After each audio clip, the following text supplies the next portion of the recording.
Hello, everyone. Hope you are well on this Sunday afternoon here. It is February 4th. As I record this, it's about 1:45 p.m. Eastern Time. I'm going to talk about several things. I'm going to talk about how there are a lot of layoffs going on, and it's not being talked about a lot. A lot of layoffs, something to think about, something to pay attention to, especially if you're working. Also, I'm going to talk about how this is coming to a town near you, if it hadn't already happened, and we need to really keep our awareness up and keep paying attention. And it's serious business, and we need to do all the prepping we can that we possibly can for it, of course.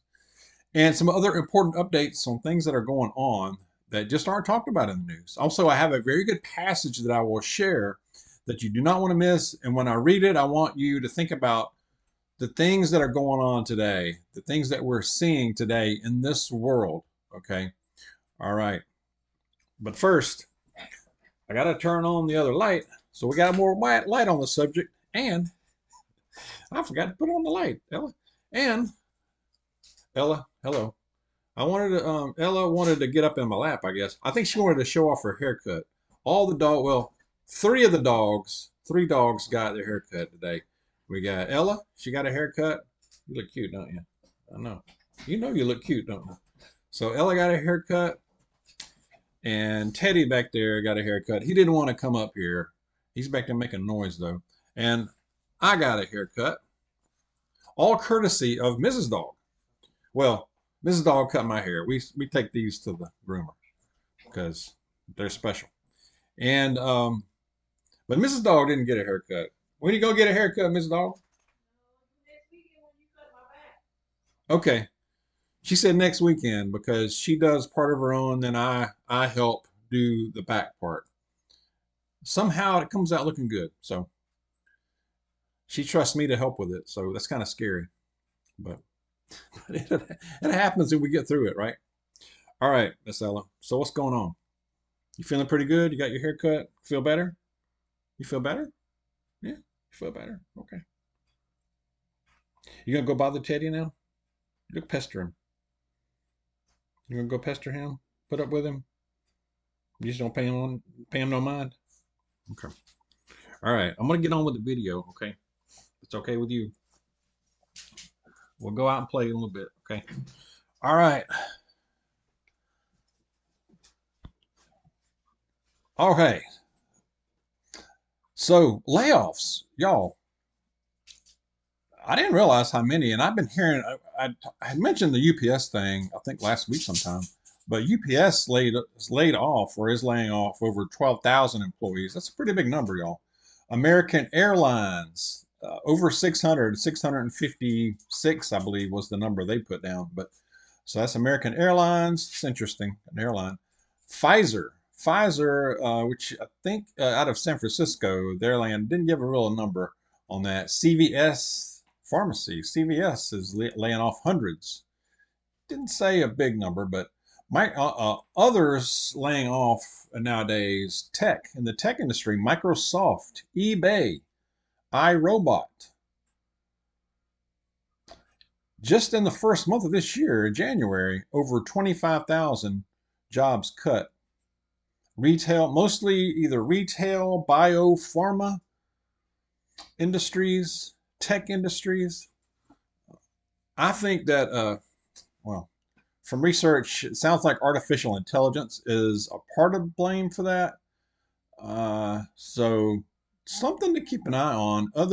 Also most in demand, as far as most in demand jobs of 2024. Some of these I'm like, I don't know about that. But anyway, it said tax preparers, surgical technicians, a lot of things in healthcare in general is in demand, and I believe that for sure. Mental health professionals, cybersecurity, physical therapists, and construction. Hey, y'all, if you have a construction uh, aptitude, or mechanically inclined, or you have an interest in anything construction wise, you can get a job today, and you can make pretty good. I mean, maybe not the best starting out, if depending on your skill level or your experience level, but it's there. And that's not something artificial intelligence is going to take over, at least anytime soon. So, any work with your hands, any, that requires that creativity, tools and such as that is definitely in demand. I know electrical, I know welding is still something that's in demand too, also. So I saw where Biden's approval rating has gotten even lower, 37%. 37%, especially the big three concerns, according to this, was the border, should be, the economy, yeah, and foreign policy and the war in the Middle East. 37%. Now, my first reaction is 37% still approves of them? I mean, so you want more of this? So you want to vote for more no border? You want to vote for the economy the way it is now? You want more of paying double for prices at the grocery store, your gasoline up, everything else up, taxes? Just name something and it's up. And then foreign policy is a nightmare, man. Foreign policy is a nightmare. We're not near as feared. We're not near as respected right now around this world. I think if I'm an adversary, if I am in the foreign intelligence services of our adversaries right now, this is like the Super Bowl. This is heyday time. This is when we make our moves, and I think they are. They got a year. They may have more than that. Who knows? We don't know what's going to happen this year. It's going to be interesting, very much so. Saw where the drone attack that killed three of our Americans last a week or so ago was indeed. They say that they proved that it was a drone that was manufactured in Iran. I mean, we kind of figured that anyway. The United States and the UK have launched more airstrikes against the uh, proxies of Iran in Syria and Iraq. They've also launched attacks against the Houthi targets, the Houthi rebels in Yemen. Again, I think that it's just going to invite more attacks and something else. We're going to have an incident. We're going to have an issue where you have more mass casualties or a higher casualty count in an incident and it's going to just create that much more of a crisis and pressure to react even stronger. So I think that's what we're and there's stepping on eggshells, trying to dodge around going to war directly with Iran. That's what we're seeing right now. Share your thoughts on that. The other border crisis. This is an interesting story. I saw this on Daily Mail, and it's a shame I have to go to foreign media sources to get news about what is affecting the United States. It's just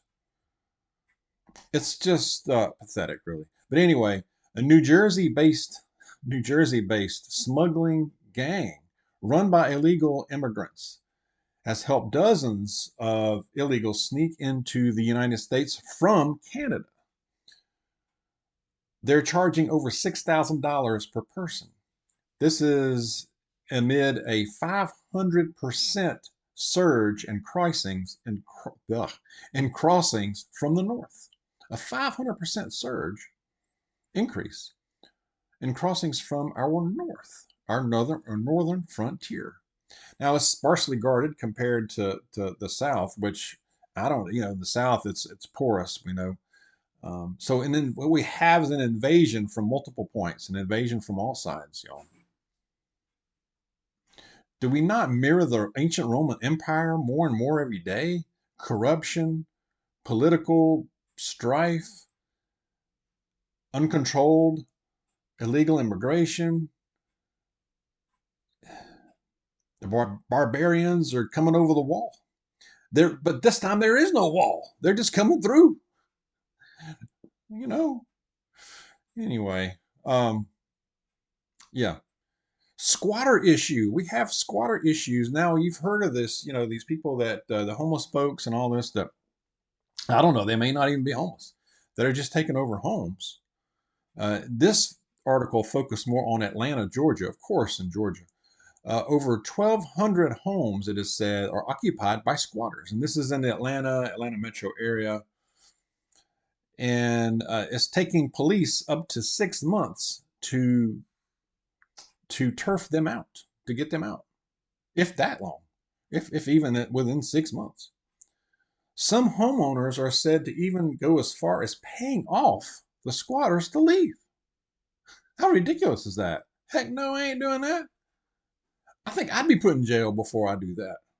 I think I'd be doing something that would probably put me in jail before I'm paying somebody to leave my house that doesn't own my house, that's not paying me rent. Hello. I don't think so. I'd be finding another way around that. One was even being used, home was even being used as an illegal strip club, y'all. Wow. That's probably not the half of it. And I'm sure this is happening in other, this focused on Atlanta, but I'm sure it's happening in other major cities. Y'all probably can talk to that as well. Probably hearing about it where you live or close to where you live. It's coming to a town. This is coming to a town near you, if not in your particular area. So you got border issue. You got a flow, a surge, a flood of illegal immigrants we know nothing about. It's going to affect. It's going to get to where. And somebody made a comment in my last video, and I agree with them totally. This is getting to the point where it's going to affect every single person in this country. Every single person. I don't care how much money you got. I don't care where you live. I don't care who you know. Whatever. It's going to affect everybody in some way, to some degree, at least. An Atlanta cleaning company, home cleaning company, says that they clean up to about 40 squatted homes per month, not per year, per month. That's very telling. You can't make this stuff up, y'all. You can't make it up. It's going to continue and get worse, I believe. So imagine, like I said, you got squatters, you got the homeless, and not every homeless does this. I get it. And there are people who are there for different reasons in that position, really. But imagine adding to that the millions of illegal folks that are coming in that don't want to be productive. Some of them are going to be productive. I get it. And some of them may take the legal path, and that's great. But we don't know. We don't know nothing. They're not vetted. So the overwhelming majority, we know, are not going to do that. So add to that, to all the homelessness issue that we already have, and not just that. I don't think we talk about it enough. Is the crime that it brings in, the drugs, the illegal drugs, fentanyl, is already an issue. It's going to skyrocket probably even this year. We see it in our work, where I work. Is the fentanyl is awful. It is heartbreaking. It is heartbreaking, y'all. You can't make it up. You really can't. It's really bad, y'all. It's really bad. So yeah, homelessness, the crime, and the invasion. It really is. I'm going to go to a passage here that is a really good one. All right, it is in Romans. Our pastor covered this in church this morning, and as he pointed out, and I had forgot, I didn't know this, but get my notes. Martin Luther once he called the book of Romans the one of the purest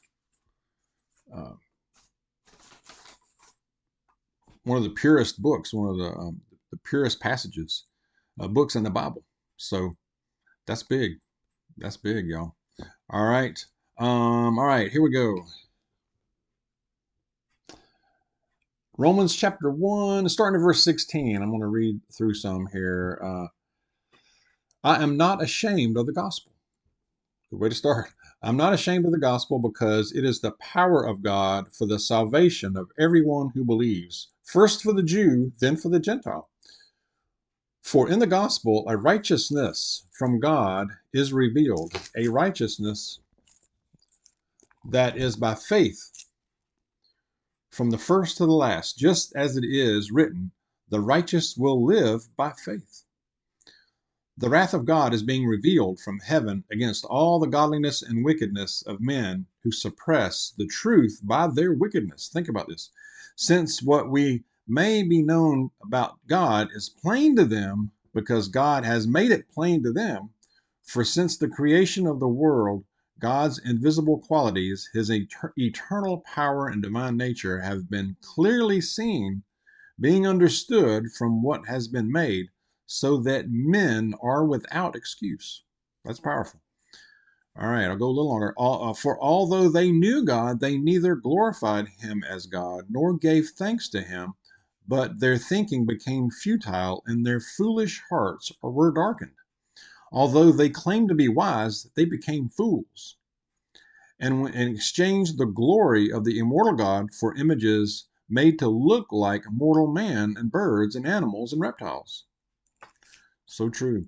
Therefore, God gave them over in the sinful desires of their hearts to sexual impurity for the degrading of their bodies with one another.